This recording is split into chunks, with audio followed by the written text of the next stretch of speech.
A calm dawn broke over an elite gated community resting just outside Buenos Aires. Pristine golf courses, sprawling estates concealed by dense foliage, strict security checkpoints, and landscapers quietly shaping shrubs while kids pedaled by. The atmosphere projected total safety and absolute control. Yet, in August of 2015, locked inside one of those pristine mansions, a grim history of terror, manipulation, and hidden abuse violently unraveled. It involved a high-profile corporate executive, a deeply admired career woman, 3 kids, legal counsel, an elderly mother, and a devastating climax that cemented itself as one of Argentina's most horrifying domestic homicides. This is the chilling reality of Claudia Schaefer and Fernando Farré. To the outside world, their marriage looked flawlessly enviable.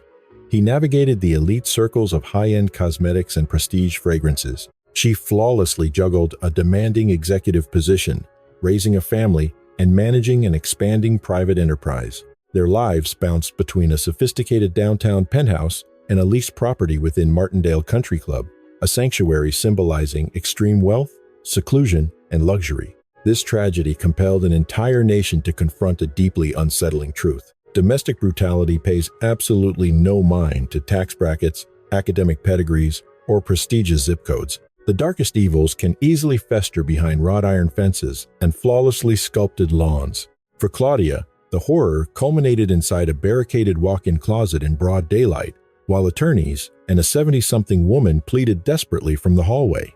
To understand that fateful confrontation, one must trace back the timeline not just to the murder itself, but through Claudia's entire life and the psychology of the monster who, craving the most chilling stories from across the ocean? Please subscribe to my channel. 35 dramatic real-life murder investigations guaranteed to send shivers down your spine. Thank you for always accompanying and supporting our team. 19. 0小时0三分04秒959大于0小时0三分13秒560 Secure your copy immediately before they are gone. Now, let us dive back into the shadows of today's investigation. Claudia Schaefer was exactly 44 years old when she was slaughtered. She played many roles: a devoted daughter, sister, confidant, and executive, but her ultimate identity was raising her 3 children. Details regarding her early years remained deliberately scarce, largely due to her relatives fiercely guarding her legacy post-mortem. Yet, a clear portrait emerged from the fond memories shared by her inner circle. Born in Argentina during the early 1970s, she matured against a backdrop of volatile political upheavals, financial ruin, and fleeting periods of national optimism. While society fractured on the evening broadcasts, her actual childhood retained a quiet, unremarkable normalcy. It consisted of typical classroom days, household rituals, close bonds, and innocent childhood aspirations. Former colleagues would ultimately remember an incredibly methodical, accountable, and deeply compassionate individual. That refined demeanor was not forged by accident. It stemmed from decades of rigid discipline, academic rigor, consistently exceeding benchmarks, while somehow maintaining a profound empathy that left a lasting mark on everyone she met. She pursued a degree in business administration. That specific academic choice spoke volumes. It was a fiercely pragmatic route anchored in analytics and corporate oversight, unlocking gateways into elite commercial circles. Throughout college, she absorbed the intricacies of corporate structuring, high-level economics, and tactical planning. Crucially, she also cultivated a powerful network of allies that would propel her future trajectory. Entering adulthood, she began carving her path through the cutthroat executive sector. She actively sought out demanding roles that promised skill development, rapid advancement, and a platform to showcase her undeniable talent.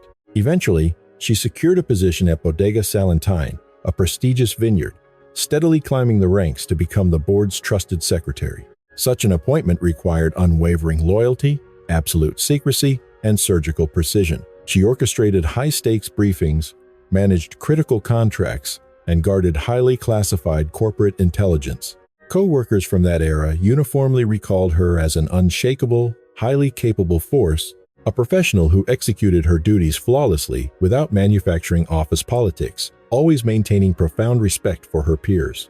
Concurrently, her private world was evolving. She became romantically entangled with Fernando Farré, an individual who mirrored her intense drive and grand visions for the future. The duo eventually co-founded an independent beauty distribution venture named Global 5. Fusing her operational genius with his lucrative cosmetic connections, they forged their own empire.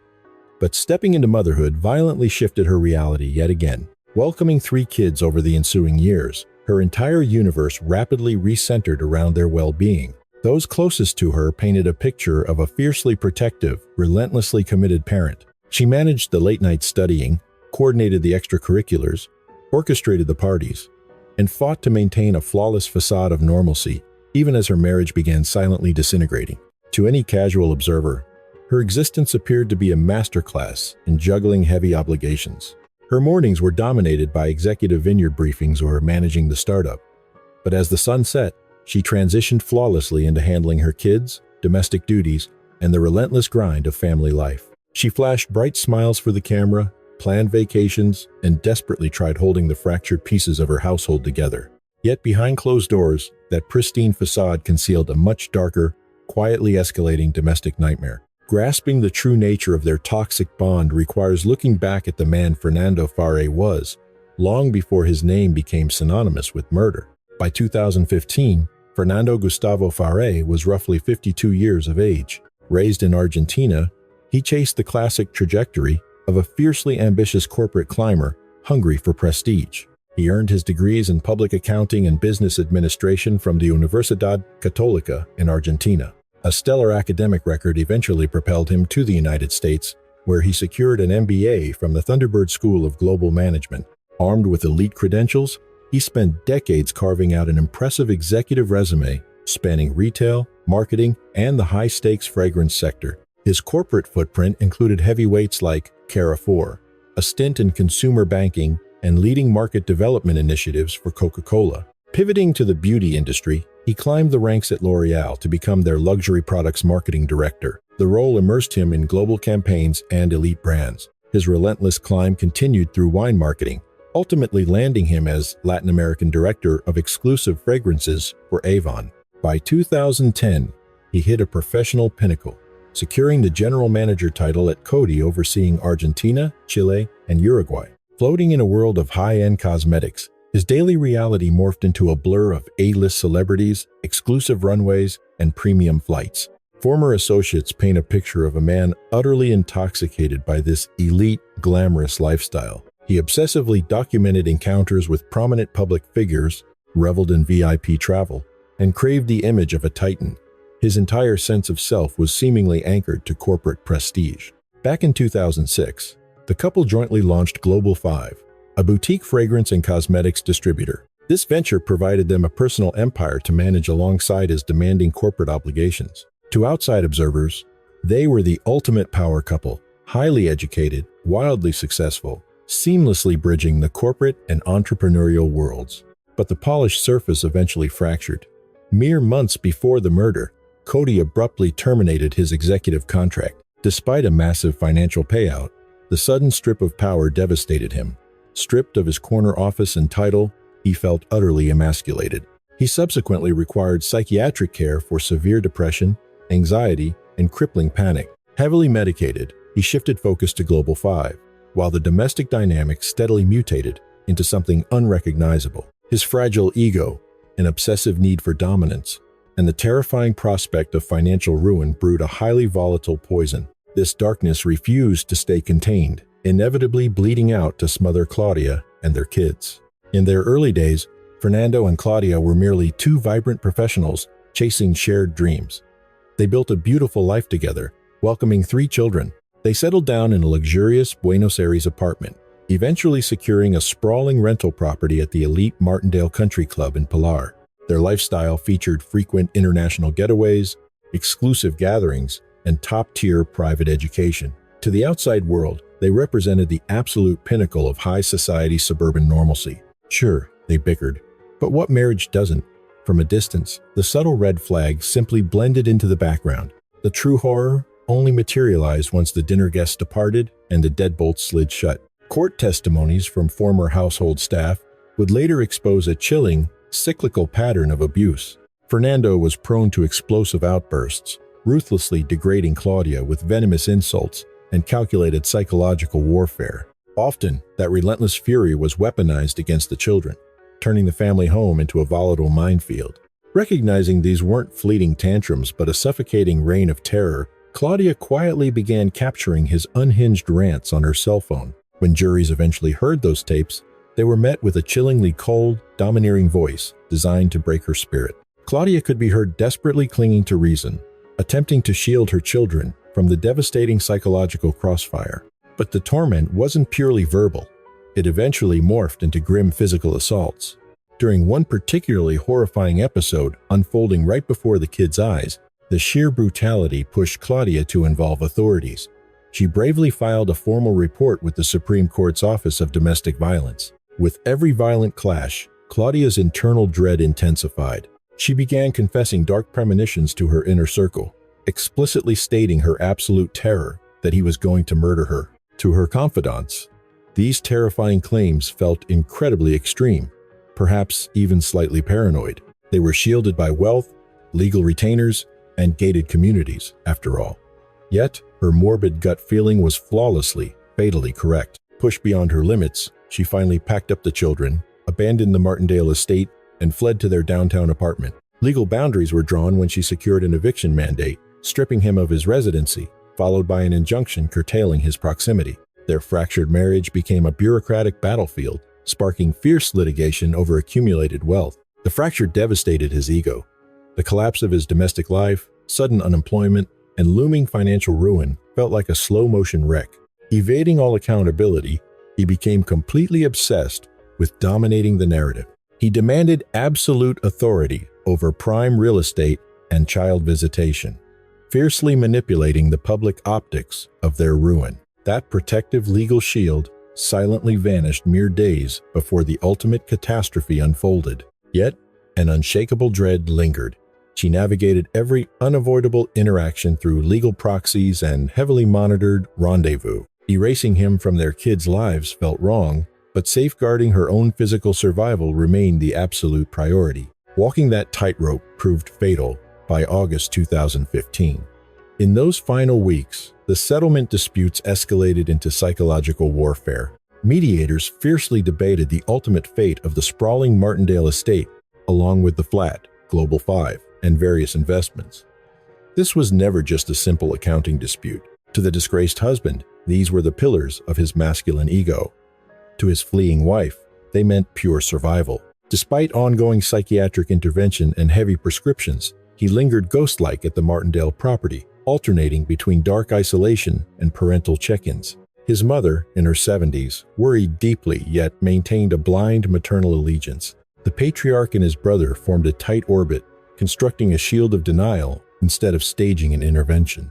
Meanwhile, the young mother pushed forward, juggling her career in child-rearing while leaning heavily on her relatives for daily survival. During private family whispers, a cocktail of fierce resolve and quiet terror emerged. Desperate for finality, she craved nothing more than a safe sanctuary for her children. Deep down, she suspected her estranged husband was capable of unfathomable horrors. Roughly 3 days before the tragedy, her calendar betrayed no hint of impending doom. The daily grind marched on. Office hours, parenting duties, attorney consults, and chores. That very mundane rhythm rendered the incoming slaughter utterly unimaginable. However, a logistical loose end dangled. Crucial personal effects and a wardrobe still languished inside the walls of the Martindale residence. Legal counsel orchestrated a carefully planned retrieval operation to tie up that thread. The blueprint seemed entirely foolproof. All parties, heavily flanked by their attorneys, would converge on the property. The estranged wife would quietly gather her essentials and vanish. It was a meticulously engineered protocol designed to neutralize threats. The locked-in date, August 21, 2015. Not a single soul breathing that morning predicted the rapid, bloody escalation. The target pulled into the Martindale driveway right before noon. Her legal counsel stepped out beside her. The husband was waiting inside, backed by his own attorney and the elderly matriarch. 3 ostensibly rational adults, acting as buffers, were supposed to guarantee a completely sterile, non-threatening environment. An icy civility masked the suffocating tension. Unspoken hostilities simmered, yet the mission remained purely transactional. Crossing the threshold, the attorneys and the matriarch anchored themselves in the kitchen, exchanging forced small talk over coffee. They maintain casual chatter, actively trying to suppress any simmering hostility. The victim navigated the familiar corridors, heading straight for the master dressing suite to retrieve her abandoned wardrobe. Silently, the predator shadowed her steps. Once they both crossed into that confined space, he sealed the heavy door and turned the deadbolt. Everything unfolding behind that solid wood barrier remains etched only in the grim forensic timeline, and the horrific audio playing for the captive audience outside. Within that claustrophobic trap, a decade of pathological dominance and simmering fury detonated. He had already quietly slipped 2 culinary blades from a wooden block. Investigators theorize he concealed the lethal steel against his body, masking his murderous intent until it was far too late. The isolated predator struck instantly. The victim fought fiercely, landing a heavy blow that left permanent forensic proof of her desperate resistance. Yet, she remained completely cornered in a tiny vault by a physically superior attacker, dual-wielding deadly weapons and running on pure malice. The oblivious kitchen group initially registered loud arguing, followed instantly by blood-curdling shrieks. Desperate pleas echoed down the hall. The horrified mother realized the danger and sprinted toward the barricaded suite. Pounding the wood, she wailed for her boy to stop. Meanwhile, the legal team threw their weight against the locked barrier. They shattered the doorknob, yet the internal deadbolt held firm. Abandoning the breach, the panicked men sprinted to the exterior courtyard, peering through an iron-grated window. One attorney finally got a visual. He later testified to seeing Fernando standing over her lifeless body, rhythmically driving a blade downward. The assault left Claudia decimated by dozens of lacerations, concentrated heavily across her neck, back, and torso. Subsequent records cited anywhere from 66 to over 70 stab wounds and gashes. The sheer force exerted actually warped one of the blades. The medical examiner later detailed an absolute frenzy of violence, overkill far exceeding what was necessary to end a life. The entire sequence from the second Claudia stepped inside to the moment she lay lifeless on the dressing room floor spanned barely 8 minutes. It was swift, savage, and highly irreversible. In the immediate aftermath, the bystanders inside the residence dialed 911. That dispatch connected at roughly 11:39 in the morning, drawing immediate responses from country club security and local law enforcement. Responding officers encountered a grisly scene that starkly violated the manicured tranquility of the exclusive gated community. Deep inside the dressing room, Claudia lay lifeless amidst the sea of blood. By then, she was utterly beyond the reach of any medical intervention. First responders quickly pronounced her dead. Meanwhile, deeper inside the sprawling estate, authorities located Fernando. Drenched in blood, he lingered passively on a piece of furniture, making no effort to flee. He was apprehended immediately. Photographs eventually surfaced showing him cuffed on the floor, his face completely vacant, as investigators locked down the perimeter. Crime scene technicians swept in to photograph evidence, bag blades, extract samples, and reconstruct the gruesome timeline. They scrutinized the shattered door handle, the barricaded dressing room, the victim's final resting position, the blood spatter, and the fatal wounds. Every detail gathered there would ultimately form the backbone of the official inquiry. Detectives immediately approached the grim discovery as a textbook case of suspected femicide. The classification pointed directly to the murder of a woman rooted in systemic gender-based violence. Their toxic history, the documented complaints, and the sheer brutality of the intimate setting all signaled that conclusion. Over the subsequent months, prosecutors meticulously constructed their case. Investigators interrogated witnesses. The attorneys present inside the home recounted the chilling sights and sounds they absorbed that morning. They detailed the prearranged agreement for Claudia to retrieve her personal effects, the deceptive initial calm, the explosive escalation, and their frantic struggles to breach the door or peer through the glass. Fernando's mother offered her own perspective. She had been on site, overheard the couple, and desperately pleaded with her son to stop. Later, during various television appearances, she attempted to dilute his culpability, heavily implying that Claudia either provoked the slaughter or armed herself first. The judiciary, however, anchored its focus on hard evidence over biased family narratives. Household staff who had served the estate for years detailed the deeply toxic atmosphere festering behind closed doors. They recounted chronic episodes of screaming, verbal abuse, and physical hostility from Fernando, directed at Claudia and occasionally the children. These crucial statements proved the murder wasn't an isolated anomaly. It was the devastating climax of a prolonged, dark pattern. Prosecutors also weaponized secret recordings Claudia had captured before her murder.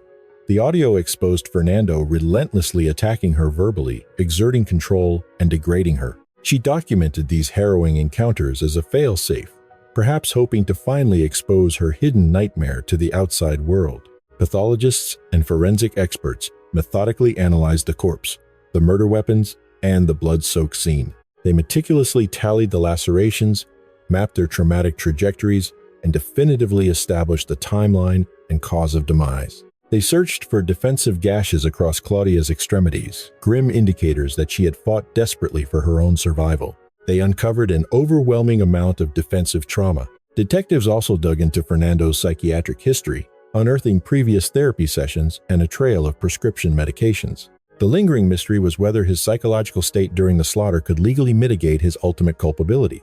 The exhaustive probe led prosecutors to a definitive, chilling conclusion. Fernando knew precisely what he was executing, that he possessed complete autonomy, and that he consciously chose to butcher Claudia in a twisted display of patriarchal dominance. There was absolutely no lingering enigma regarding who physically ended Claudia's life. Fernando was the sole individual trapped inside that locked dressing room with her. His skin and garments were saturated in her blood. The murder weapons were sourced directly from his own kitchen. The present attorneys had literally witnessed the butchery through the glass. In the courtroom, however, the pivotal battle wasn't about his actions, but rather how the justice system would decode his psychological intent. Fernando's defense engineered a narrative around severe emotional collapse and shattered consciousness. They maintained he suffered a profound psychological break, fueled by depression, anxiety, and prescription drugs. In this alternate reality, the compounding weight of unemployment, a looming divorce, financial paranoia, and the meeting's immense pressure had allegedly fractured his psyche, stripping him of all rational control. His defense team painted the incident as a sudden, violent snap rather than a premeditated murder. Their legal strategy leaned heavily on the framework of an extreme emotional disturbance, a defense under Argentine statutes that could mitigate punishment. They further argued heavy prescription drugs had severely clouded his judgment. State attorneys completely dismissed this theory, drawing the jury's attention to his calculated, step-by-step movements. He retrieved 2 blades from the kitchen, trailed her into a cramped room, and secured the lock. He relentlessly targeted her vital organs, prolonging the assault until catastrophic physical trauma was done. To investigators, this behavior demonstrated cold calculation and clear motive, entirely contradicting any claims of a psychotic blackout. Authorities aggressively pursued a primary indictment of doubly aggravated homicide.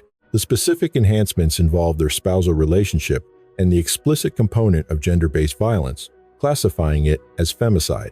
Statutorily, these charges guaranteed permanent incarceration. Proceedings officially began in 2017 within the Buenos Aires province. A Santa Cruz criminal tribunal convened a 12-person jury.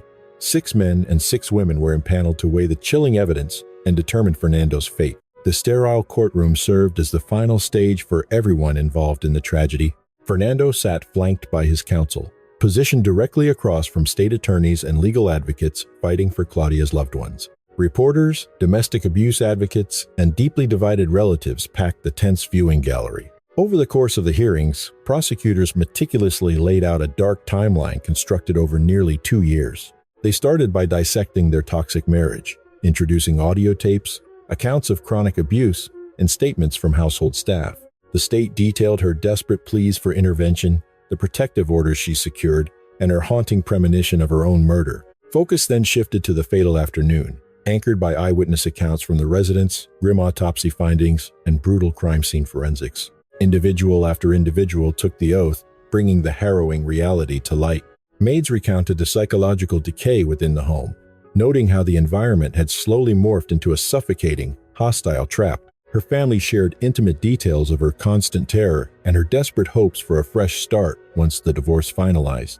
Medical examiners mapped out the horrific wounds, painting a picture of an agonizing, sustained slaughter. Meanwhile, the defense countered with their own specialists. Forensic psychiatrists analyzed Fernando's clinical history, detailing his diagnoses and the potential mind-altering impacts of his prescriptions. Their goal was to prove he was suffering from profound psychological turmoil, stripping him of the mental faculty to restrain his violent impulses. Through the agonizing proceedings, Claudia remained a ghostly presence, alive only in echoes and digital files. The panel listened as her captured voice fought back against relentless verbal assaults, desperately trying to establish a safe distance. Those chilling tapes revealed far more than her eventual demise. They exposed the grim daily psychological warfare she endured. Following days of heavy evidence and procedural directives, the 12 individuals retreated to seal a verdict. Their burden was heavy: decide whether to validate the state's theory of a coldly calculated, gender-based assassination, or accept the defense's narrative of a tragic, medically induced psychological collapse. The panel emerged wholly united. They convicted Fernando of aggravated murder, specifically citing both the marital connection and the gender-based hostility. Ultimately, it was a conviction for femicide. The presiding magistrates immediately handed down the sole statutory penalty available for that crime: permanent confinement. The tribunal did not stop there, taking one more definitive legal action. He was permanently stripped of his parental rights over his 3 kids, effectively severing his legal existence as their father. While the ruling could not resurrect Claudia, it offered her grieving family a cold comfort. Her sister, parents, and offspring finally watched the justice system acknowledge the sheer depravity of what she had endured. Yet, the legal battle persisted post-conviction. Fernando's legal team immediately filed an appeal. They reiterated that his psychological breakdown was ignored and branded the punishment as draconian, pushing the case up the appellate ladder. The provincial appellate chamber stood firm, upholding the guilty verdict, while subsequent petitions were summarily tossed out. By 2022, his life term became an unshakable reality. Analysts noted he would not even qualify for a parole review until his twilight years, deep inside the brutal penal system of the Buenos Aires province. Fernando became a ghost in the machine, constantly shuffling between various maximum security facilities. San Martín, Dolores, La Plata, Azul, Olmos, General Alvear, and Bahía Blanca, among others, dotted his transfer sheets. At times, he clashed violently with fellow inmates. On multiple occasions, he essentially begged for protective custody transfers to avoid targeted prison violence. Reporters visiting his cell encountered a manipulative figure who offered hollow admissions, preferring instead to fixate on his personal misery and the alleged influence of his prescriptions. Inside the concrete walls, he established a predictable rhythm, passing time with mate, chess matches, and vocational classes in computing, baking, or home repair. A handful of loyalists and his parents still visited. Far from the media glare, Claudia's children were quietly raised by her bloodline. They remained entirely hidden from the spotlight. Insiders noted a total severance of ties with their father. They forged ahead, navigating a fresh existence forever shadowed by an indelible trauma. For her surviving family, particularly her sister, the memory of a fiercely devoted mother and relentless worker endured. She desperately sought an exit from a brutal nightmare, ultimately paying the highest price. Claudia Schaefer's demise remains a grim monument to victims of fatal domestic violence. The lingering hope is that broadcasting these dark realities might trigger early warning alarms, embolden someone to rescue a vulnerable friend, or force officials to establish genuine safeguards. Behind the iron gates of prestige and the polished mahogany of boardrooms, a chilling truth often hides in plain sight. Status is not a shield against cruelty. The tragic story of Claudia Schaefer serves as a haunting reminder that domestic violence does not discriminate by zip code, academic pedigree, or tax bracket. The darkest evils don't always wear a mask. Sometimes they wear a tailored suit. Claudia's life was a masterclass in resilience, yet she lived under the crushing weight of a silent nightmare. She did everything right. She documented the abuse, she sought legal protection, and she fought to build a safe haven for her children. But her story reminds us that a perfect facade is often a cage. It teaches us that we must look closer, listen deeper, and never mistake material wealth for moral safety. Let this be more than a story of loss. Let it be a call to action. We must strip away the stigma that keeps victims in the shadows and replace it with a relentless pursuit of justice. Silence is the predator's greatest ally. If you see the cracks in someone's perfect world, don't turn away. Be the voice that speaks up, the hand that reaches out, and the light that breaks the cycle. Because no one should ever have to pay the ultimate price for simply seeking peace. Break the silence. Save a life.